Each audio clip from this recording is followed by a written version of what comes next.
साल 2024 कांग्रेस पार्टी को झारखंड में राजनीतिक लाभ दे गया। लोकसभा में सीटों की संख्या बढ़ी तो वही विधानसभा चुनाव में अपनी सीटों को बचाने में कांग्रेस को कामयाबी मिली, लेकिन कांग्रेस के दामन पर भ्रष्टाचार का दाग झारखंड में लग गया। झारखंड में कांग्रेस के लिए 2024 बेहद ही सुखद रहा है। कांग्रेस पार्टी ने 2019 के मुकाबले लोकसभा चुनाव में सीटों की संख्या एक से बढ़कर दोगुनी हो गई। चाईबासा सीट से उसे हाथ धोना पड़ा तो लोहरदगा और खूंटी सीट जीतने में कांग्रेस सफल रही। कांग्रेस पार्टी को आदिवासियों और मुस्लिमों का पुरजोर समर्थन मिला। पार्टी ने जिन सीटों पर पिछली बार चुनाव लड़ा था, इस बार भी चुनाव लड़ा। उनमें उम्मीदवारों के खाते में औसतन 1,35,000 वोट बढ़े। वोट बढ़ने के लिहाज से सबसे बेहतर प्रदर्शन चतरा लोकसभा क्षेत्र का रहा, लेकिन लोहरदगा और खूंटी में पार्टी उम्मीदवारों को बड़ी जीत मिली। कांग्रेस के सहयोग के कारण उसकी सहयोगी पार्टी झारखंड मुक्ति मोर्चा के सीटों में भी इजाफा हुआ। वहीं विधानसभा चुनाव में कांग्रेस ने पिछले प्रदर्शन को ही दोहरा पाई है। 2019 में कांग्रेस ने 16 सीटें जीती थी और इस बार भी 16 सीटें जीतकर अपनी राजनीतिक प्रदर्शन को कांग्रेस ने मजबूत किया है। लेकिन राज्यसभा चुनाव में कांग्रेस को तगड़ा झटका उसके ही सहयोगी झारखंड मुक्ति मोर्चा ने दे दिया।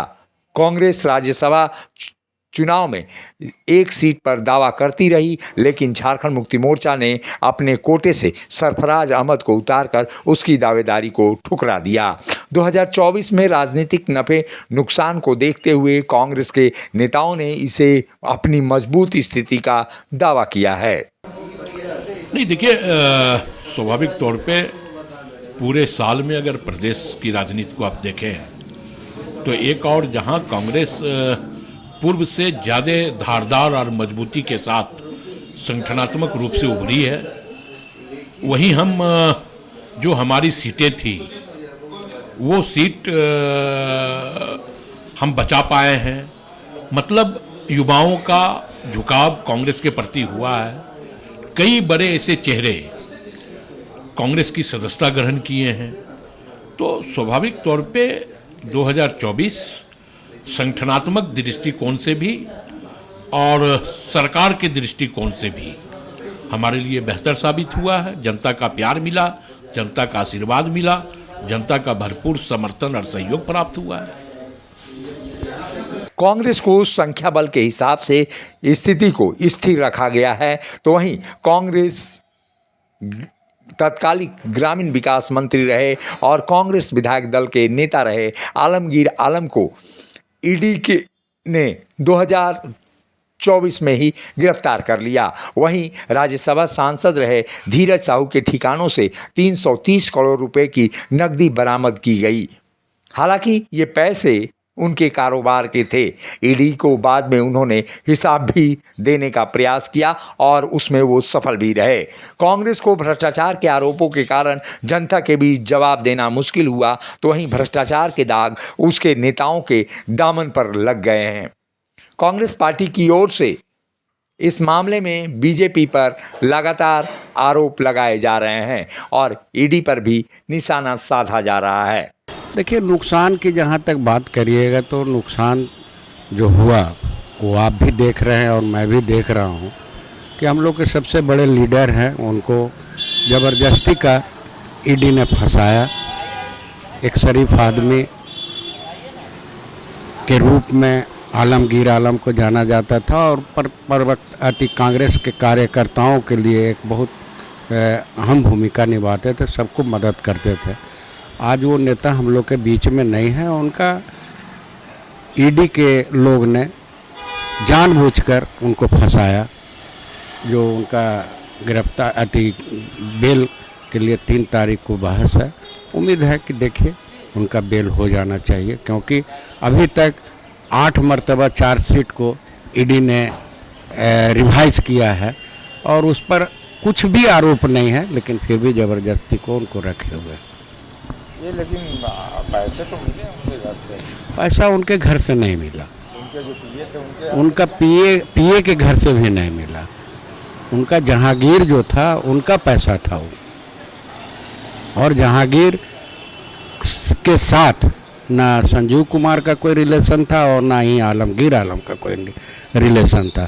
और ये ईडी अभी तक कोई भी प्रूफ नहीं कर सका।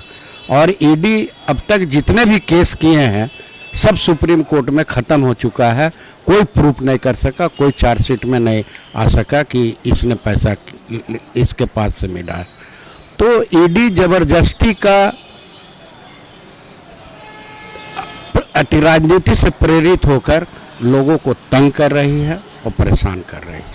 कांग्रेस पार्टी के लिए 2024 बेहद ही खुशनुमा रहा, लेकिन कांग्रेस पार्टी की झारखंड में पिछलग्गू वाली स्थिति बन चुकी है। अब कांग्रेस झारखंड मुक्ति मोर्चा की पिछलग्गू पार्टी बनकर रह गई है। अब कांग्रेस के नेता झारखंड में प्रदीप यादव और प्रदेश अध्यक्ष केशव महतो कमलेश के बजाय झारखंड मुक्ति मोर्चा के कार्यकारी अध्यक्ष और मुख्यमंत्री हेमंत सोरेन को अपना नेता मानने लगे हैं। ऐसे में 2025 में भी कांग्रेस झामुमो से आगे बढ़कर काम करे, ऐसा फिलहाल दिखाई नहीं देता है।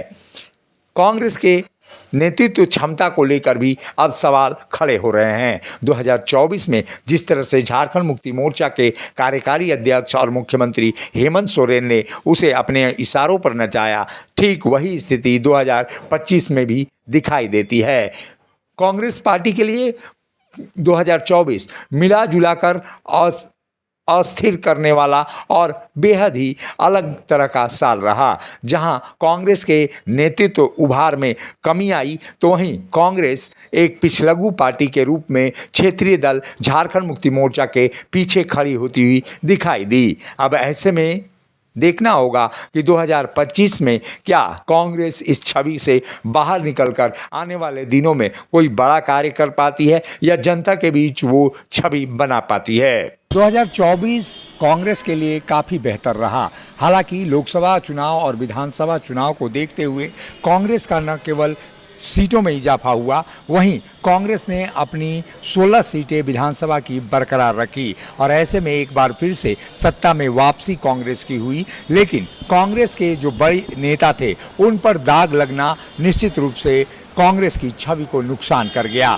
जनता में वो छवि कांग्रेस की नहीं बैठ पाई जो छवि के लिए कांग्रेस जानी जाती थी, और कांग्रेस निश्चित रूप से यहाँ पर पिछड़ती हुई नजर आई छवि के मामले में, क्योंकि उनके बड़े नेता फिलहाल जेल में हैं। 2024 कांग्रेस के लिए मिला जुला कर मिश्रित रहा। जहां लोकसभा चुनाव में उनकी सीटें बढ़ी, वहीं विधानसभा चुनाव में उन्होंने अपनी सीटों को पूरी तरह से सुरक्षित रखा। लेकिन जो छवि के हिसाब से ये साल पूरी तरह से नकारात्मक गया।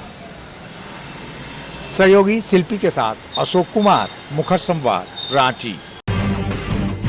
जब टूटती है आस, जब थकती है सांस, जब रूठते हैं अपने, मुंह मोड़ता है जमाना, जब अंगड़ाई लेता है संकल्प, फिर बनती है कहानी, बनते हैं अनमिट निशान। देखिए मेरे साथ संघर्ष की दास्तान।